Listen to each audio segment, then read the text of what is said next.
What's up, everyone? Aaron Nagler here, PackersNews.com, live from Lambeau Field on Facebook for you late into the evening on Friday. I am sure you're all out gallivanting and having a great time starting your weekend. I'm here in Lambeau to talk to whoever's around about the Packers on day 2. They did indeed end up trading back up into the third round just before it ended to get Oren Burks, a inside linebacker from Vanderbilt, who will continue to play inside for them. He started his career as a safety in college, transitioned to inside linebacker. Gutekunst, interestingly enough, offered up that he was for them, their number one tester at inside linebacker in the entire draft. So makes you wonder about the whole passing on Roquan Smith and Tremaine Edmonds. Everyone jumping on, hello, how are you? Lots of heart, look at all these hearts. Hearts and thumbs up. No angry emojis today. Very exciting. What do you think of Burks? Brett, I have to be honest, I have not watched a lot of him, but reading about him and hearing from him tonight, and then hearing both personnel people and coaches talk about him, I'm excited to watch his tape. But I'll tell you what, it sure sounds like they got much more athletic, much more versatile today with their 2 picks. Obviously, Jackson from Iowa is a guy that Gutekunst admitted they were surprised he was still there. He was very much a value pick. They didn't go into the day thinking they needed to get another corner, but he was essentially too good to pass up, according to Brian. So they got that, and then they got Burks. So 3 selections on the defensive side of the ball. You do wonder about tomorrow and what they will look for, what positions they might target. But right now, as of day 2, it has been all defense. Sad to see Kappa go. Yeah, that's the division, the small school lineman that went to Tampa Bay. His tape's a lot of fun to watch. There's no doubt about that. What did you think of our picks, Donald? I thought they were, great value. I thought they got some athleticism, and they're trying to improve their defense. They've thrown a whole lot of draft capital at the defense on the defensive side of the ball over the course of the last X number of years. So it's very much you have to wait and see how it plays out. But, they seem like good picks. They seem like great athletes. It's all about what happens when they lace them up and go against NFL talent. I like all 3 picks. It's good, Tony. Do you think wide receiver and O-line coming tomorrow? Yeah, I think, I asked Brian about, the need to make sure that you're getting better on both sides of the ball. He indicated, it's much more about collecting talent, especially early in the draft, but I would be very surprised if they came out of tomorrow without an offensive lineman. A wide receiver, probably as well, but I think a lot of that will depend on how the board breaks. But, offensive line, given their history at the position on day 3, I would suspect, you can expect at least 1 or 2. It'll be a great IR roster. Duncan checking in with the optimism here on April 27th. Ian Thomas is still available, that's right. Thoughts on next year's first round? Man, I can barely get out of this weekend. They'll have 2 first-round picks, so we'll see.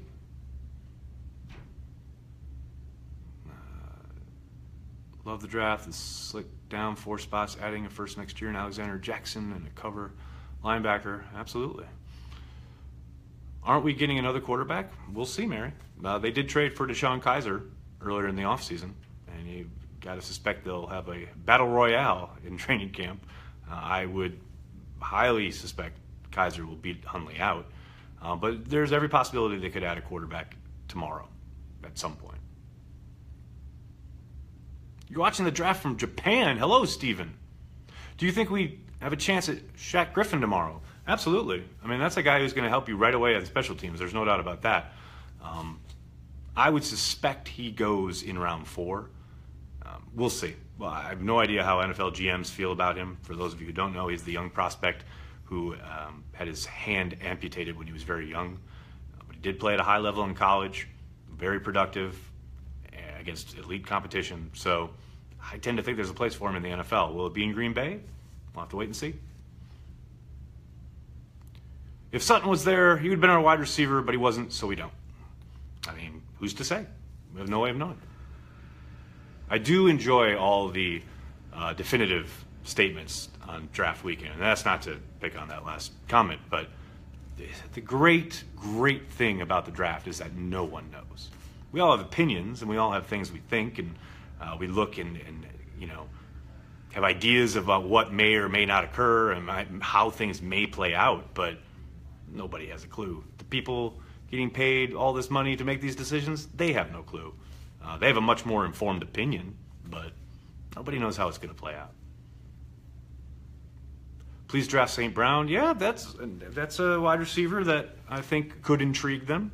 That's a guy I think they could target tomorrow, but there's a lot of guys still available, a lot of talent still out there. We pick first tomorrow, right? No, they do not anymore. They gave that pick away in the trade up to get Oren Burks. They gave up that pick, which was pick 101, and I think it was 154, which was a 5th round pick, of which they had 4, and now they have 3. They have 8 selections overall remaining.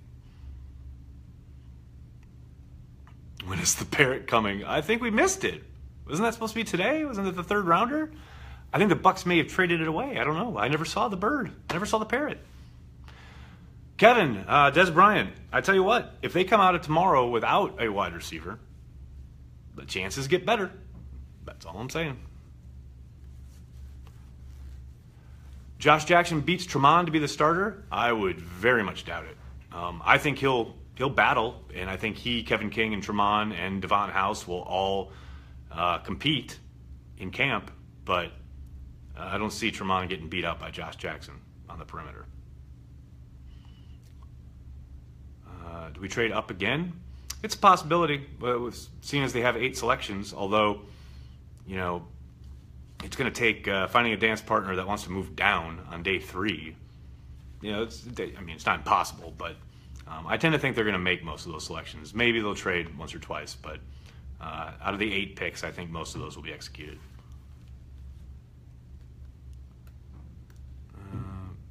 Brandon Marshall. Jonathan, I tend to think Marshall will probably retire. I think Des Bryant makes a lot more sense than Brandon Marshall does. Witten retiring thoughts? I'm just sad that the last kind of act as a Cowboy in his career is being booed by a bunch of fans while he's standing next to Roger Goodell. But, he wants to go do Monday Night Football. Good for him. Goot sounds like he has confidence in Gilbert. Yeah, Patrick, I thought the same thing. Gilbert and Vince Beagle coming out and saying he expects a big second-year jump from Beagle. But, Pete did ask that question about the pass rush and the lack of kind of adding to it these first 2 days in the draft, and he jumped right to expecting kind of what we've been talking about here on Facebook for the last week or so, expecting improvement from within, development. Sorry, guys, phone's blowing up. Which wide receiver might they target from here on out? It's impossible to say. Any good edge rushers left? There's some. I think Sweat's still available, and I think he's not an edge rusher, but Hercules, with the last name I could never pronounce. He's a bit of a tweener along the defensive line, but he'd be of interest. David Akers was the real MVP today. That was great, but I preferred Jerry Kramer's Ice Bowl burn much more. Hanson drafting Josh Sweat from FSU. I just mentioned Sweat. I think, or Sweet. Sweat or Sweet. I think, he's definitely on the board. He's a pass rusher. People that I've talked to who are much smarter about this stuff than I am think he's kind of a diamond in the rough. We'll see. Prediction for the next position they draft. I'll go offensive tackle. Michigan's Hurst. I know there had been an issue with the heart issue, the irregular heartbeat that was flagged at the combine. I know his medical team or his agent and a doctor had put out that he was A-OK and ready to go. Still, to see him fall like this, his tape is good. It's interesting. You got to wonder what the NFL has medically that's making them reticent. Time to say goodbye to House. I tell you what, it wasn't a good weekend for Devon House and his prospects of making the roster in 2018. There's no doubt about that. Did anyone ask what beer was in Goody's garage fridge? No, they didn't, but I've got my follow-up for tomorrow. Is Balaga done? Good question, Clinton. I think a lot of that will depend on how tomorrow shakes out. I tend to think not. I know Bob McGinn reported that they asked him to take a pay cut, and he declined. And so far, they've kept him around. So, yeah, I don't know. Let's see how tomorrow shakes out. I think that will go a long way to answering that question. But, right now, I got to say probably not. I think they'll bite the bullet, pay the $5 million, and let him play this year and hope he stays on the field. Rollins, adios too. Matt, he's in for a battle. There's no doubt about it. I tend to think maybe they look at it, kind of a last-ditch effort. They try him at safety, perhaps. But yeah, the odds are long. Let's see, what else we got here? I got one or two more. Clay going inside then? No, Michael, I think he'll stay outside for the most part. They'll kick him around. But Burks is definitely inside linebacker. So Burks is there to be a guy on the inside who can help on passing downs mostly.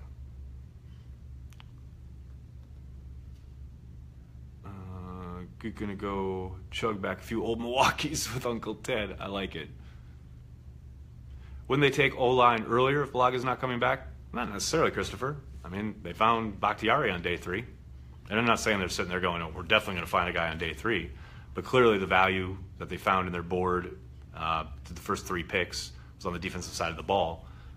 But they could very easily have, a couple of guys that they know will be available on day 3 who could come in and compete. I'm not saying that's the plan, but it's definitely an option, especially considering how strong they've been on day 3 when it comes to offensive linemen. That Burks pick had Pettin's name all over it. You never know. Could you see the Packers going for a safety? Possibly, but I don't want to say they're deep there, because last summer we talked about how deep they were, and then the safety play just fell to pieces. But they have some depth there with Bryce, Jones, Clinton Dix, and Marwin Evans. But I wouldn't rule it out. Definitely not. What does Burks mean for Jake Ryan? I think Ryan's on the last year of his deal. I think he's at $1.5 million. That'd be an easy one to get off the books. So we'll see. It's not a positive development for Ryan, that's for sure. So Burks is mainly a Joe Thomas replacement. That's how I read it, pretty much. Would you take Mayfield number 1 overall, Brian? I've been saying it for 3 months. He's my QB1, baby. I'm glad to see John Dorsey, Alonzo Highsmith, and Elliot Wolf agreed with me. Let's see. Go get Griffin. Zach, yeah, a lot of people asking about him. I think that it's definitely a possibility. Especially they're looking to add speed, athleticism. He's got it. And, it'd be a great story. I'd love to have him in Green Bay just to, watch the man develop in the NFL. Let's see. JT Barrett in the 5th round, right? Yeah, I tend to doubt it, but you never know. BJ Raji rides in on his horse to compete for the day. I like it. Any worries about Alexander's injury history?